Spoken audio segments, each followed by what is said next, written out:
I brought you this. Hold it. I won't. Please, just hold it. It told me to find you. It wants to be held. We've had this watch all this time. Why didn't you return it? Because it was waiting. And because I was so scared of the doctor. Why? Because I've seen him. He's like fire and ice and rage.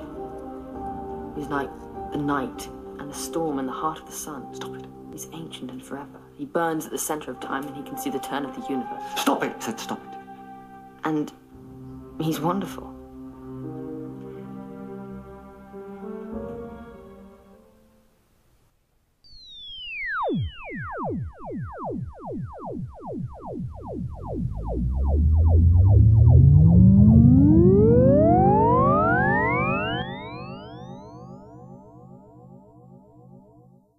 Hello and welcome to this week's Tin Dog Podcast.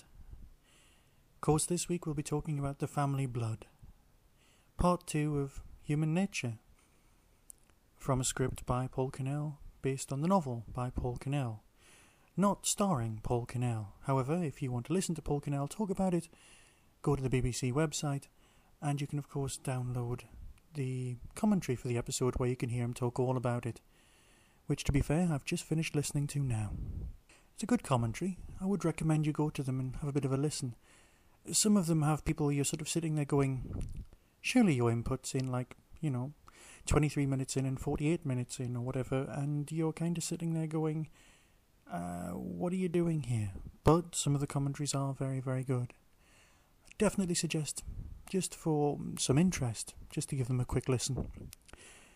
Anyway, this week's story. It did not disappoint. And that's something I must admit last week I was kind of scared about. It was, to be fair, the nicest story of this whole season so far. Episodes 11, 12 and 13 are really going to have to be going. I'll discuss what I think of episode 10 at the end of this podcast. But they're really going to have to be going to be better than this. Now, I've watched big sections of this season so far all the way through, and they are much, much better on second viewing. Shakespeare Code, Gridlock, all very, very well put together. So I'm really genuinely looking forward to watching Human Nature and The Family Blood back to back in a nice 1.5 hour story. And of course, it's the pacing of the story that works most for me. Because I thought, the alien spaceship's been destroyed, everybody goes over. Oh, the episode must be finished. I felt like I'd seen a huge full story. But there was 5 minutes left. 5 minutes of seeing the future, of seeing the pocket watch in use in the First World War, and then the memorial service with Paul Cannell's ever-popular female vicar. Ah yes, he does like to put them in his stories. Always good. Well, you can always work that out by visiting his MySpace and seeing about his own life. Let's leave it there. Why did that sound more seedy than it was meant to? It really wasn't. I'm a big Paul Cannell fan, as last week's podcast will testify. What did I think of this week's story? Well, it's very good. It made me want to read the novel. I must admit, I went online with my PSP and started reading the online version of the novel from the BBC website, considerably cheaper than going on eBay and spending an absolute fortune, or going into your cupboard and finding your old copy that you had lying around that you really should have shifted some time ago. I must admit that, like last week, my only real problem was with the scarecrows, which for some odd reason in Scotland seemed to be called Jack Straw. Now, don't get me wrong, I thought he was actually an MP of some sort. But what do I know? I know so little of politics, he lied unconvincingly. Ah yes, and then there's of course the lovely Vickers Armstrong machine gun.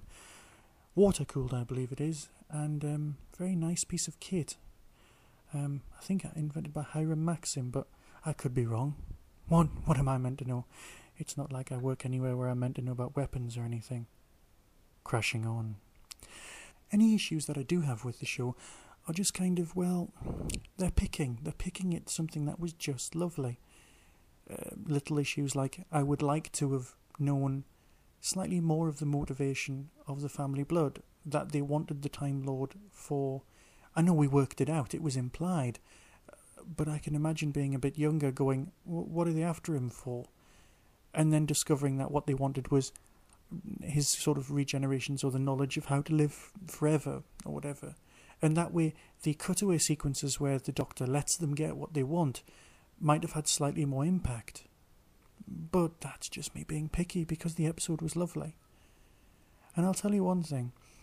When Mother of Mine is sucked into the event horizon of Dwarf Star Galaxy or whatever it is, was that a reference to Warrior's Gate? Probably. Then one knew that it was a lot to do with green screen and the effects were very nice. However, the image that will stay with you, well, will stay with me, is the girl trapped behind every mirror ever with a little red balloon. Very nice. And then, of course, there's the merchandise opportunity. I'm sorry. There's the pocket watch.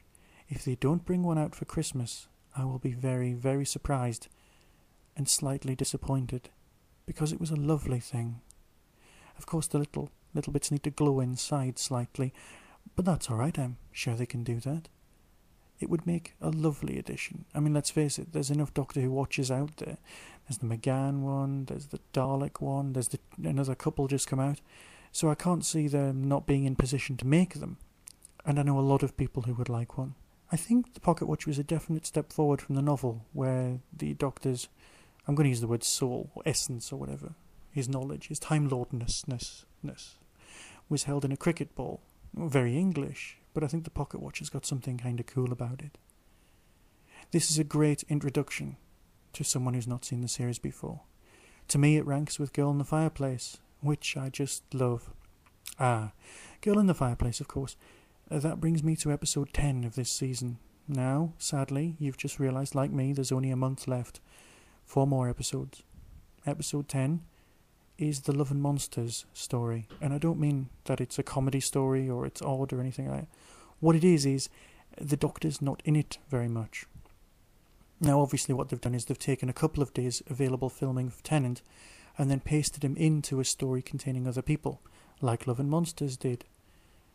Now, what they've done is they've also got the writer of Girl in the Fireplace, hence the reference earlier, to do this, because we stand a chance of ending up with an extremely good story, a scary story, a challenge to any writer. Write a Doctor Who story without the Doctor in it very much.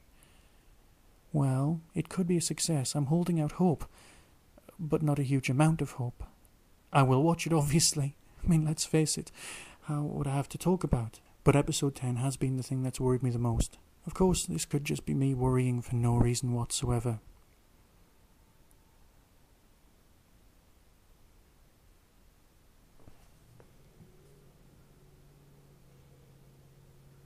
This week, however, I've also managed to watch all 8 episodes so far of Infinite Quest. Now, for those of you who aren't following it, there's a kids' series on BBC One called Turtley Doctor Who. And they all talk very, very turtly about Turtley Doctor Who. There's some interviews, there's some fairly mundane stuff, nothing you couldn't really get from Doctor Who magazine, but they do have a nicely animated short. Obviously it's going to last all 13 episodes, so it all fits together. So it's sort of 2.5 minutes per episode, and they all come together to make one, I'm guessing 40-odd minute story. So every week I've been recording Totally Doctor Who and I've been transferring them over, but to be honest I've not really been watching them. So last night I sat down, edited all of the episodes so far together and watched them in one go. And I must admit I really liked it. There's a lot of things being learnt from the Invasion animation and adapted and augmented, and it's nice to see, for once in a while, proper aliens on proper alien worlds, orbiting alien suns, doing alien things. Oh, it's lovely. I, for one, always thought that Doctor Who would come back one day. This was after the classic series was cancelled, but it would come back as an animated series. And if it had come back, and it was this good, I genuinely wouldn't be upset or annoyed. So if you can get hold of these stories, track them down, give them a watch, or perhaps just wait another 4 weeks and wait for the whole thing to be edited together. I think the BBC would definitely be missing a trick if they didn't A, release this, possibly with Scream of the Shalka on one disc. Ooh, that would be nice. Or possibly putting it together with, the Season 3 boxed set as an extra.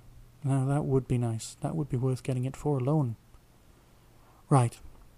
Obviously at this point is where I normally tell you my email address, so I might as well tell you my email address.